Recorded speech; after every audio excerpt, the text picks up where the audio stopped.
Nabi Sulaiman adalah putra dari Nabi Daud. Nabi Sulaiman diangkat menjadi raja saat usianya masih 13 tahun karena sang ayah telah meninggal dunia. Kemudian Nabi Sulaiman harus menggantikan kedudukan ayahnya sebagai raja. Sejak kecil, kebijaksanaan, kepandaian, dan kecerdasan Nabi Sulaiman sudah terlihat jelas.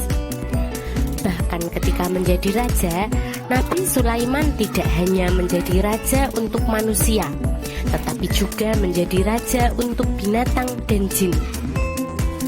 Nabi Sulaiman diberikan mukjizat oleh Allah berupa mampu berbicara dengan hewan dan juga dapat menguasai para jin. Selain itu, Nabi Sulaiman juga dikatakan memiliki mukjizat mengendalikan angin. Pada masa pemerintahan Nabi Sulaiman, ada seorang ratu kaya raya dari kerajaan negeri Saba yang bernama Ratu Balqis.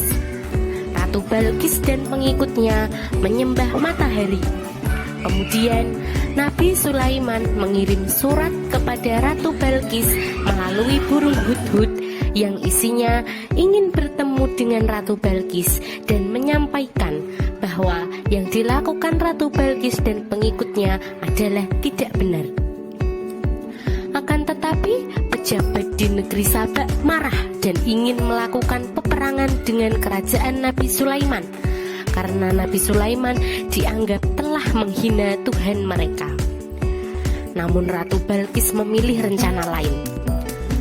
Ratu Balqis mengira apa yang telah dilakukan Nabi Sulaiman ini adalah karena iri dengan kekayaan negeri Saba. Kemudian Ratu Balqis mengirim permata yang dibungkus dengan sutra ke istana Nabi Sulaiman. Namun sesampainya di istana Nabi Sulaiman, betapa terkejutnya para utusan Ratu Balqis melihat kemegahan dan keindahan istana Nabi Sulaiman. Sang ratu pun tertegun juga atas kemewahan istana yang dimiliki oleh Nabi Sulaiman.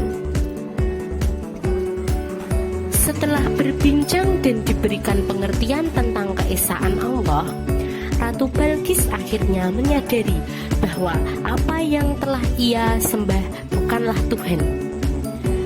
Pada akhirnya, Ratu Balqis pun bertaubat kepada Allah dan memeluk agama Islam. Created using Powtoon.